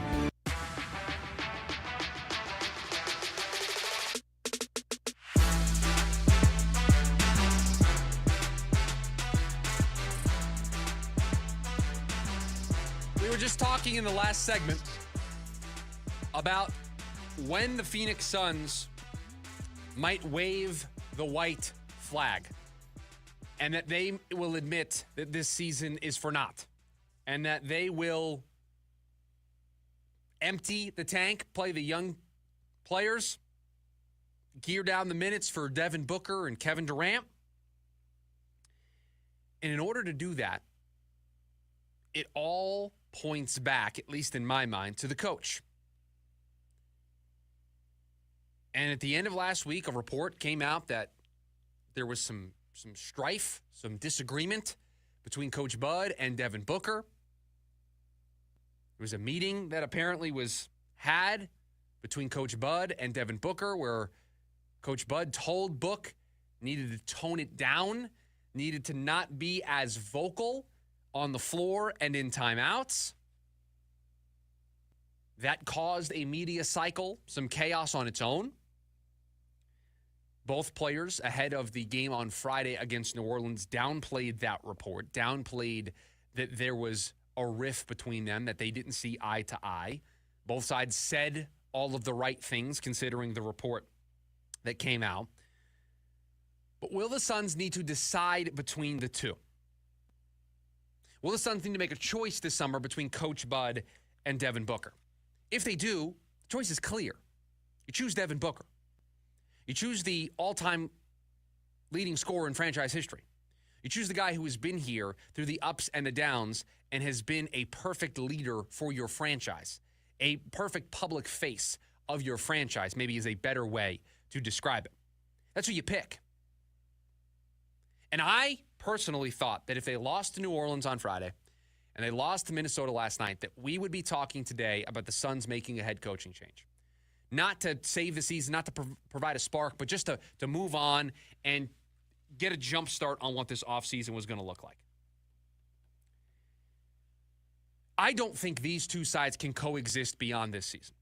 I don't think we can live in a world where Coach Bud is back on this team in 2025, barring a run unlike anything we've seen from this team this year. It would need to be better than that 8-1 run to start the year. That's how good they would have to be. That's how good they would have to be the rest of the way to potentially open the door for Coach Bud to be back next year. Do we even want them to bring Coach Bud back next season? And this is where I'm going to tie it into what we were just talking about in the last segment. I want to see these young players play. I want to see 21 games of opportunity for the young players that could be a part of the next iteration of the Phoenix Suns. I want to know. I want to know if Ryan Dunn can handle being a starter, playing that many minutes, and if playing in these games helps him develop even more, that taking more shots helps him offensively. If we see how good his defense can be and he becomes even better defensively. I want to see if Bol, given more run. You've already seen in the limited run that he's been getting so far, he's done really well. There have been a couple of games where he's been the team's leading scorer. I want to see more. I want to know if they have something in Bol. I want to know if they have something in Nick Richards at the center position. Don't you want to know? Don't you want to be able to go into the offseason saying, hey, listen, I know this was bad. I know this season didn't go the way we wanted it to. I know we're about to trade Kevin Durant, and we're going to probably change coaches again and have 4 coaches in 4 years. And there's a lot of bad. But you know what? We've also got a lot of good because Ryan Dunn is awesome. And he's going to be a really nice player for us and is going to start for us and be a defensive Swiss Army knife and it's going to take out the opposing team's best player and make it difficult for them all night. And we've got Bol who can provide some scoring and some length and some size off the bench. And Nick Richards, we've got a starting center in Nick Richards that can give us some rim protection and offensive rebounding and defensive rebounding and helps us in that regard. You want to know those things. You want to know that you have those boxes checked. Helps you in the offseason. It helps you when it comes to negotiating trades for Kevin Durant in the summer of what you want to prioritize when you get players back. But I don't know if they can do that if Coach Bud thinks he needs to win in order to save his job. If you are going to move on from Coach Bud regardless of what happens, then you need to make that move today. You need to move on from him today because you need to give yourself an opportunity to get these young players in there because you are doing them a disservice and you are hurting the next version of the Phoenix Suns. If we are still living in a world where Coach Bud might be the coach on this team next year and you don't want to do 4 coaches in 4 years, then tell him that. Give him the vote of confidence. Not sure I agree with the vote of confidence, but at least give him that public vote of confidence so he has the cover to now play these young players. The place you can't put this team right now with 21 games to go is a coach who doesn't know his status, who doesn't know if he's being brought back or not. Because that coach, the only way he knows to save his job is to win. He's not going to play Colin Gillespie. He's not going to play Ryan Dunn more than 11 minutes. He's not going to play Oso. He's not going to play Richards. He's not going to play Bol to win. He's going to play Kevin Durant 38 minutes a night. He's going to play Devin Booker 36, 37 minutes a night because he's going to try to win, because he's going to try to present whatever picture he can that he deserves another run at this. You either need to let him go right now and move on, or you need to give him the public vote of confidence to free him up to play these young players. That's it. Letting these young players stew away on the bench and not play the minutes that we want to see them play right now, that they should be playing right now, all in service of a coach who may not be here next season is, I think this is like the 3rd or 4th Monday in a row that we've used it, producer Dylan, organizational malpractice. You can't run a team that way. You can't run your organization that way. I got to know what these young players are. I got to know what they aren't. I've got to know what they need to work on this summer. I need to know if I need to pivot my draft plans this summer. I need to know all those things. The only way I know is through reps. The only way I know is by putting the players out there. I use this example all the time. I think it says more about the Phoenix Suns than it does about my daughter's softball team. I compare the two pretty regularly. But I've got a bunch of girls who haven't been playing softball for very long. They're learning new positions. The only way I know if the stuff we've worked on at practice, the only way I know if the stuff that we've tried to teach them is working and they get it and they can handle it, when we play on the weekend, I got to put them in those positions. I got to put them out there, and I got to see how they do. That's exactly what you need to do with Colin Gillespie and Ryan Dunn and Bol and Nick Richards and Oso. You need to play these guys, but you can't if you have a coach who thinks he's on borrowed time and that he needs to win in order to keep his job. So you need to do one of two things sooner rather than later. You need to either fire Coach Bud and admit that this was a failure and get a jump start on evaluating these players, a jump start on who your next coach is going to be, or you need to give a public vote of confidence. And I know that a public vote of confidence would probably make your stomach churn a little bit. I might throw up in my mouth at the idea of a public vote of confidence for this coach who is overseeing this team right now. I get it. But you need to pick one of those paths because the status quo, just riding this out, you do yourself a harm. Because if you ride this out, play out the final 21 games, and you fire Coach Bud, and you knew you were going to fire Coach Bud, then I don't know if I trust your decision-making process. If you play out these final 21 games, and you keep Coach Bud, and you give him another run at it, then why didn't you give him the runway to be able to play these young players? It's bad all across the board. It's bad. Getting to the end of this season and keeping Bud or firing Coach Bud, it makes you look bad regardless. You either need to come out with a statement today that is a public vote of confidence that Coach Bud is going to be here next season and free him up to play these young players. And I don't like that, but it's better than just saying nothing. It's better than getting to the end of the year and firing him. It's better than getting to the end of the year and giving him that vote of confidence. Or what I think is the more prudent move, what I think is the better move right now, is you fire Coach Bud. This hasn't worked. You're not making the play-in tournament. You're not going on a run. You've lost 11 of 14. This summer, if you have to pick between Coach Bud and Devin Booker, we know what you're picking anyway.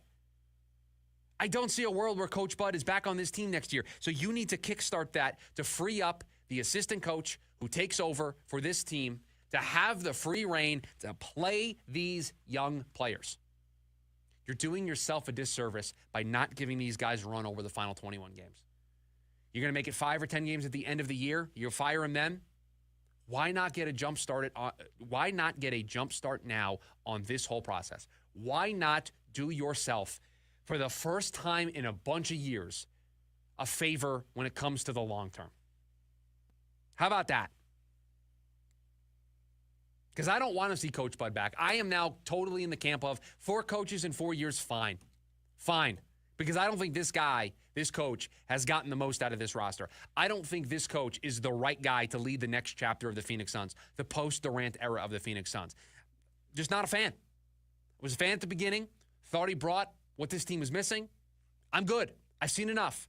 I've seen 60-some-odd games. I'm good. I have a big enough sample size to say I'm okay with the PR hit that is 4 coaches in 4 years. Because I don't think this coach, is the person that should be leading the next iteration of the Phoenix Suns. So get a jump start on that now. And then free up your team, free up your organization to play these young players. Coming up on the other side of the break, the combine is over. Has anything changed for the Arizona Cardinals? That's next, the lunch break, KDUS AM 1060. The Dan Patrick Show, weekday mornings from 6 to 9 a.m. This is just something I like to call breakfast. With big-name guests, timely sports information, and more on KDUS AM 1060. Papa Roach. This is my last resort.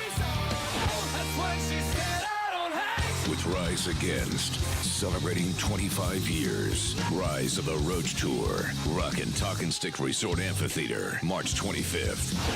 With special guest, Under Oath. On sale now at LiveNation.com. Don't miss Papa Roach and Rise Against together on one epic night. Part of the America First Credit Union Concert Series. Here's a definition of a win-win situation. Getting your windshield repaired or replaced and getting a guaranteed minimum of at least $100 all the way up to $375 cash back in your pocket. Time for you to check out New Vision Auto Glass. See clearly, drive safely. See what I did there? Give them a call at 480-210-9090 or go to newvisionautoglass.com to see what kind of incentives and cash back you qualify for. Look, the valley heat, potholes, flying rocks, it's only a matter of time until your windshield gets cracked or chipped. So why not get the experts to come to you? Repair or replace your windshield, give you instant cash back of up to $375, and give you dinner from Radisho Grill. Wait, hold up. 30-second, $375, new windshield, dinner. You know what? I was wrong. It's not a win-win situation. It's a win-win-win-win. And it all starts with calling 480-210-9090 or going to newvisionautoglass.com, taking 30 seconds to fill out a form to get cash in your pocket, repair or replace your windshield, dinner at Rodizio Grill, and peace of mind. To me, the choice is clear. New Vision Auto Glass, proud partner of the Arizona Diamondbacks. Hey, Mike Barrow from Barrow's Pizza here. The way we see it, family isn't just a cherished thing, it's everything. For us, that starts with our Grandma Angelina's family recipes, brought over from Sarconi, Italy. Like our sweet and tangy pizza sauce, 100% real mozzarella, and our fresh dough made every morning. And because every Barrow's is family-owned, never franchised, we personally make sure the quality's there at every location. So stop in and give Barrow's Pizza a try. It's authentic food from our family to yours. Hi, Luis Gonzalez here. Want to bet? Feel the thrill of Casino Arizona with 1,400 of the hottest slots and nonstop table game action. We make winners, no experience necessary. Join us for the best bingo in the valley with daily sessions. Indulge in all-you-can-eat Eagles Buffet or enjoying fine dining experience at the award-winning Choya Steakhouse. Enjoy top-notch local entertainment, tribute bands, and viewing parties at CAZ Sports Bar, just off the 101 in McKellips. Casino Arizona, uniquely Arizona. Looking to sell your home? Hi, I'm Andrew the Home Buyer, and I love making it easy to sell your house. I'll personally come and give you a cash offer the same day we meet, and I'll beat any other offer. It really is that easy to sell your home, and no need to clean or fix anything. I'll buy it in as-is condition. Call me, Andrew the Home Buyer, today to get your same-day cash offer. Visit AndrewTheHomebuyer.com. It gets a little crazy in the sports zoo sometimes. Listen weekdays from 5 to 6 p.m. with The Rooster, right here on KDUS AM 1060.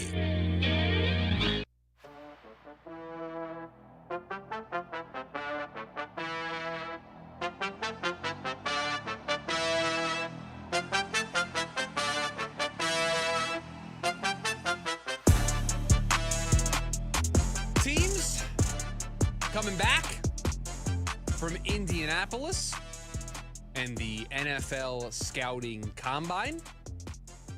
Now their attention can focus on NFL free agency and the last little bit of work before the NFL draft. Pro days, top 30 visits, the last little bit of homework before the test that is the NFL draft in April. So now that the Combine has come and gone, the Underwear Olympics took place in Indianapolis. All of those agents, media members, players under one roof, coaches, scouts. Has anything changed for the Arizona Cardinals? And honestly, the answer is no. The next 2 weeks will change the calculations for the Arizona Cardinals. When it comes to the NFL draft and the 16th overall pick, free agency will have the biggest impact on what the Cardinals do on draft night. Like most teams, that's how it works. But for the Cardinals, how they attack free agency, what they are able to prioritize and get done in free agency, opens up options on draft night. I'm a big believer in if you can get to your pick at draft night and feel comfortable just going best player available, and you don't feel like you need to force a position of need on draft night, it means you've done a good job building your roster. I don't want to get to draft night with the 16th overall pick and the Cardinals had a bunch of swing and misses in free agency at pass rush, and now they got to force it. And they got to take somebody who maybe should be going at the back half of the first round or the early second round, but they have no choice. They have to get somebody in the building. I would hate to be at that spot if I was the Cardinals. The way I avoid that, the way I put myself in a better position, I get a bunch of stuff done in free agency. I get some interior offensive linemen. I get at least one pass rusher or defensive line talent in free agency.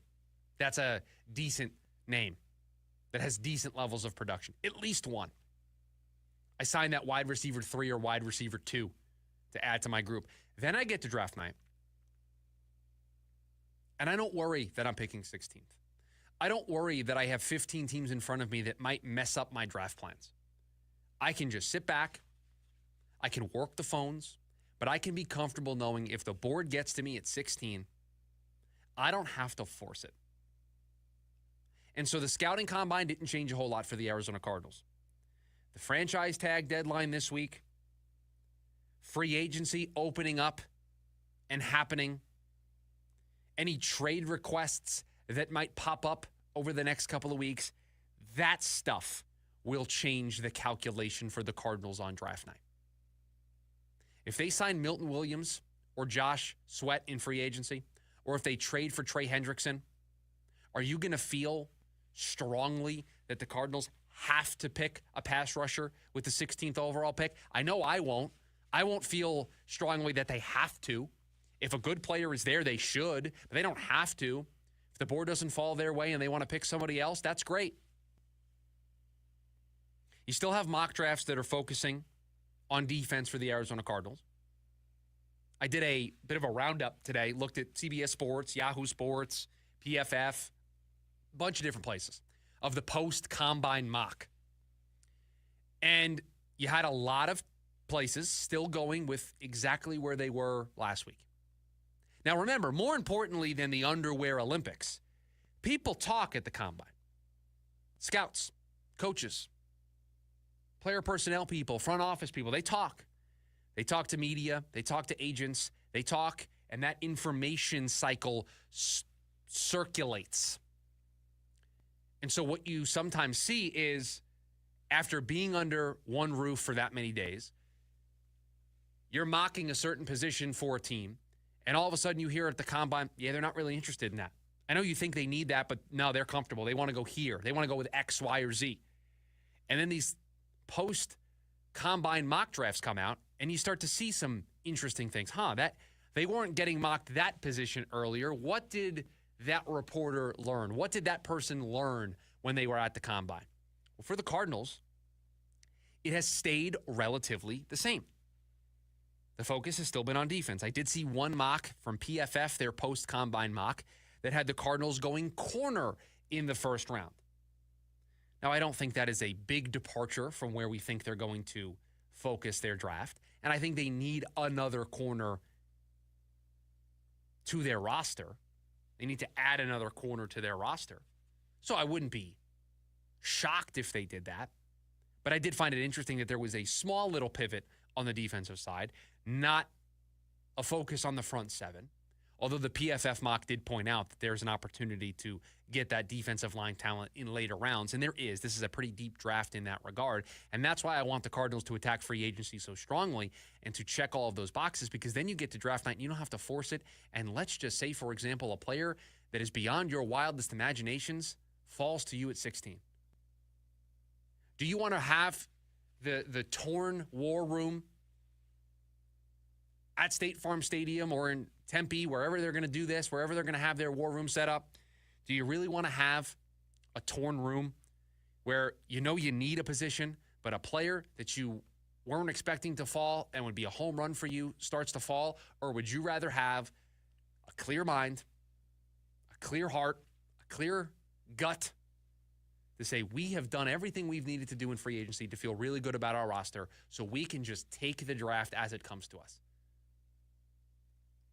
What if Teanak, what if Teteroa McMillan falls to the Cardinals at 16? That'd be a great wide receiver, too, to add to this wide receiver room, to partner along with Marvin Harrison Jr. Do I expect it? No. Is it possible? Absolutely. I want the Cardinals to have some boxes checked to where if that possibility presents itself, they can jump. Monty can be draft night Monty. He can make that type of move, and we can give him all the praise in the world the next day here on the program.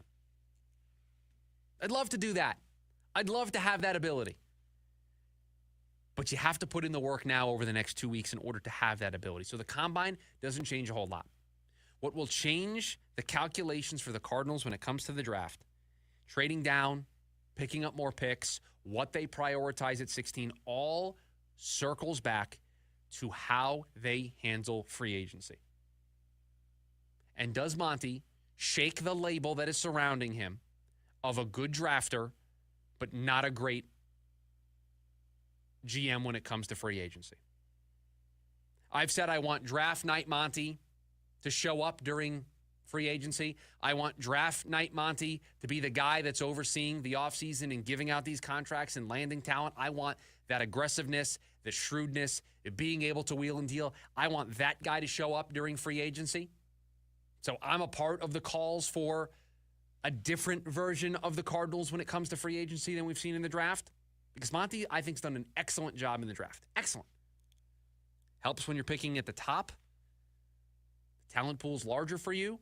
But I think he's done a great job across the board finding the middle round value. Free agency is a bit of a mixed bag. Free agency is there's mixed returns. Monty needs to change that this offseason. The returns need to not be mixed. The returns need to be of rave reviews. Holes need to be filled. Boxes need to be checked. The roster needs to be in a better place. The roster needs to feel like it is more whole.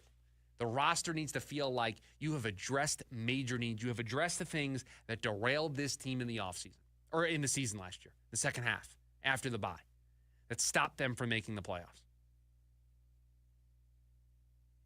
So the top 30 visits, the pro days, none of that stuff matters for the Cardinals when it comes to what they do in the draft. What they do in the draft is going to be a direct result of how they attack free agency. They attack it with some aggressiveness that we want. They make draft night a lot more fun and I think a lot easier. They miss. If they struggle to land the big fish in free agency, if they struggle to fill some of these holes, they might have to force it on draft night, and that is the worst place you can be as a franchise. That is the worst place you can be on draft night, where you can't take best player available, that you have to kind of force it and take a position of need, because the draft's your last chance to fill that spot, really, with an impactful player. And you're picking 16, so you open Pandora's box for a lot of bad stuff to happen to you, and for those players to not be there for you at 16. So the next 2 weeks, very, very important for the Arizona Cardinals when it comes to draft night. Coming up on the other side of the break, last calls from you, 480-864-1060 is the phone number. You can also hop into the KDUS AM 1060 YouTube live stream with your final thoughts here on the program. We've got the leftovers. I'm going to rant at the start of the leftovers over a story in baseball. I have other stories. I don't know if we'll get to them all because I'm pretty upset about something in baseball. I'll explain what that is as part of the leftovers next. The lunch break, KDUS AM 1060. Every Monday night, check out Ray Adams as he hosts the Monday Night Golf and Lifestyle Show from 6 to 7 p.m. here on KDUS AM 1060. In the concert event of a lifetime, come experience the unparalleled, dynamic energy of one of the most accomplished musicians of our time, Carlos Santana. Oneness Tour 2025, Friday, April 18th, Talking Stick Resort Amphitheater. Take a trip through the hits from Woodstock to Supernatural and beyond. On sale now at LiveNation.com, part of the America First Credit Union Concert Series. Many of you know that my inspiration for becoming an accident attorney was my brother Tim, who was rendered a quadriplegic at age 18. I didn't know what a personal injury lawyer was or what they did, but I soon did. Tim was treated terribly by the insurance company, and I became enraged. It was a constant delay and deny. I'm John Morgan of Morgan & Morgan. Tim later worked with me for 27 years. Last year, my hero died at age 65. You can see my eulogy for him by visiting mybrothertim.com. He was one hell of a man. Because of Tim, together we built the largest injury firm in the world, and our clients are treated the way I would want my family to be treated. At Morgan & Morgan, nobody is a nobody and everybody is a somebody. If you need our help, visit forthepeople.com on your phone or computer. See you soon, Tim. Morgan & Morgan, forthepeople.com. Injured? Dial Pound Law or visit forthepeople.com for an office near you. The Renaissance Festival is back, weekends now through March 30th. Be ready to have a great time. Amazing adventure awaits the entire family. New shows, shopping, jousting nights, non-stop feasting. Leave your cares behind. Happiness reigns at the Renaissance Festival. It's fun and affordable. You'll love the Renaissance. Visit now through March 30th. Discount tickets available at Bashers' and Food City or online at arizona.renfestinfo.com. Presented by Delta Airlines, Bashers', Food City, Pepsi, Budweiser, and Guinness. Huzzah! The Varsity Sports Show dives into Arizona high school sports, JUCO, NAIA, and NCAA sports. Catch it Saturday mornings, 9 a.m. on KDUS AM 1060.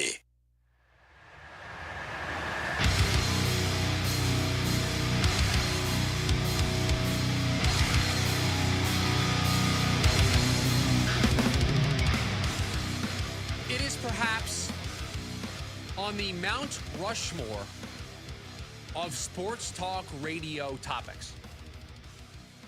Should Pete Rose be in the Hall of Fame? Growing up, learning about this business, listening to this business, wanting to be a part of this business, and now getting an opportunity to do this on a daily basis with you all, the joke is always constant. When it's the summertime and you don't have a whole lot going on, you debate things like, should Pete Rose be in the Hall of Fame? It became a punchline. It became a joke about what sports talk radio would be in the summertime when you didn't have a whole lot to talk about. And so when I see stories like the one I'm about to tell you, I'm bothered by it. And I'll explain why. There was a report from over the weekend, Don Van Natta Jr. over at ESPN. Is reporting that Rob Manfred is considering a petition that was filed by the family of Pete Rose to remove him from the ineligible list in baseball. The petition was filed after Pete Rose's attorney, his lawyer, who represented Rose, and his daughter, his oldest daughter, met with Manfred and a spokesman for Major League Baseball back on December 17th. And Manfred is now considering the petition that was filed on January 8th to have him, that being Pete Rose, removed from baseball's ineligibility list. Now, what might happen after he gets removed from baseball's ineligibility list is that might pave the way for him to be inducted into the Hall of Fame. And I will tell you, I talked about this story with some friends over the weekend, and I used more colorful language than I'm allowed to use here on the radio. But I will say one of the things about this story. I think this is cowardly for Major League Baseball if they choose to do this. I think this would be a disgrace to what Pete Rose accomplished in the game of baseball if after he passed away, they remove him from the ineligibility list and he gets to go into the Hall of Fame and he doesn't get to have that speech. It would look incredibly disgusting on Major League Baseball's part for all these years to not do this. And listen, I very much understand that the family is pushing for this, and they have every right to push for it. And that's one of the reasons why I'm not as angry as I could be about this. But for years, there have been talks about Pete Rose being in the Hall of Fame because of what he did as a baseball player. Has nothing to do with the gambling that he did as a manager. He is the MLB's all-time hit king, and I'm not sure if anyone's going to be able to pass that record. He belongs in the Hall of Fame as a Hall of Fame player. He would not be the worst person that would get put into the Hall of Fame. There are people who have done a lot worse that are in the Hall of Fame. And I know Pete Rose has a checkered past and a checkered history. I get it. But the baseball player Pete Rose belongs in the Hall of Fame. And the fact that this could potentially happen after Pete Rose passes away, to me, is a little cowardly on Major League Baseball's part. You didn't put him in while he was alive, then you know what? Just keep it that way. Because now Pete Rose, if this were to happen, and he was put back and made an eligible member of the Baseball Society and taken off this ineligibility list, he could potentially be put into the Hall of Fame, and now he doesn't get to have that speech. And honestly, I think Major League Baseball was probably just hoping that this could happen the whole time, that they could put him back in off of the ineligibility list after he passed away and never got to have that speech, never got to have that moment, because they wanted to punish him for gambling on baseball, despite taking all the money from gambling that they do right now. And so this bothered me over the weekend, seeing this story. And I get that the family's pushing for it. And so if it happens, I'm going to be happy for them because they clearly want this. They clearly want Pete to be remembered the way he's supposed to be remembered for what he did as baseball. And again, I always wanted the baseball writers on their merit to determine whether or not Pete Rose should have been a Hall of Famer. If they wanted to look at Pete Rose's history and the gambling and some of the off-the-field stuff that has always surrounded Pete Rose, and they wanted to say not a Hall of Famer, fine. But if they wanted to say because he's the all-time hit king and because of what he did as a player, he deserved to be in the Hall of Fame, I think it should have always been litigated by the writers, and that opportunity should have happened. And it never got to happen. And to me, that is a shame. So this story bothered me over the weekend, and I wanted to at least touch on it here during the leftovers. Franchise tag deadline tomorrow in the NFL. We now know officially T. Higgins has had the franchise tag placed on him for the second straight year. The Cincinnati Bengals have tagged T. Higgins with the franchise tag. That carries a number of, I believe, $26.2 million. So they are going to put the franchise tag on him, a $26 million tag. It is already processed. He's immediately on the salary cap for next year at $26.2 million. And yes, they are still working out a long-term contract extension with him. We talked a little bit about that in hour number one of the program. The Bengals plan on getting deals done. They at least want to get deals done with Jamar Chase, with T. Higgins, and with Trey Hendrickson. They want to get all three of those deals done. If they are unable to get all three done, the odd man out appears to be Trey Hendrickson. Today's move by the Bengals to officially put the tag on T. Higgins is just a time-buying measure. T. Higgins is scheduled to be a free agent this offseason. This franchise tag means he's not hitting free agency. He's not able to go negotiate with other teams and just freely walk away from the Cincinnati Bengals. So they put that tag on him, and they are now going to work on a long-term deal. The Washington Commanders made a bit of a splash over the weekend, trading a 5th-round pick for Deebo Samuel, adding another target for their young quarterback. So they have Terry McLaurin and now Deebo Samuel as part of an offense that Jaden Daniels will run in year 2. Another weapon for their quarterback, another option for Cliff Kingsbury to deploy in that offense that was just one game away from going to the Super Bowl last year and cost him a 5th-round pick. That's nice. As the 49ers wanted to get out of the Deebo Samuel business, free up that money. They've got big contracts to give out this offseason. They have a Brock Purdy extension to work on that they apparently are heavy in talks to finalize here, that they are working on that extension with Brock Purdy. And so they get out of the Deebo Samuel business, and the Washington Commanders reap the benefits of that as they're able to land him for just a 5th-round pick. Apparently, there were 3 teams that he wanted to go to: the Commanders, the Texans, and I believe the Broncos were the 3rd team that Deebo was interested in going to. None of the other 2 teams made offers. Commanders jumped in, and look, I think this is a good move. You have a young quarterback who had a great year last year. You have a good offense, but you don't want to stay stagnant. You don't want to have what happened to Houston. Now, Houston, C.J. Stroud year 2, they added Stephon Diggs. They added talent, and they still kind of went flat, still went stagnant. Washington trying to avoid that, and so they're adding a weapon to go alongside Terry McLaurin in that offense as they will try to repeat their success from last season. The Giants, after missing out on Matthew Stafford, looks like their pivot plan is to go and at least attempt to talk to Aaron Rodgers. There's also some conversation about them trying to trade up for the number 1 overall pick. Both East Rutherford, New Jersey, New York teams apparently are intrigued at the idea of trading up for the number 1 overall pick with the Tennessee Titans. Both teams probably, if they did move up, would pair their quarterback choice at number 1 with a veteran, and the Giants might identify Aaron Rodgers as that veteran. They were deep in the Matt Stafford conversation before Matt Stafford chose to go back to Los Angeles, restructure his deal, and go to the Rams. And that left the Giants out in the cold. Their pivot, it looks like right now, is Aaron Rodgers, potentially trading up for the number 1 overall pick, and we'll see how the Aaron Rodgers situation plays out over the next couple of weeks. I got to tell you, you want to talk about tone deafness? How about this one? The Dallas Mavericks are upping their season ticket prices for next season by at least 8.5%. They just traded Luka Doncic.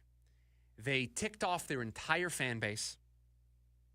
And Monday, today, they released a ticket plan that is going to see season ticket prices increase by at least 8.5% for next season. They said that this new scale of seat prices will better reflect, I'm reading from this report here, better reflect seat values in high-demand areas, seat closest to the court, and fan experiences with upgrades and access to in-game entertainment and member benefits.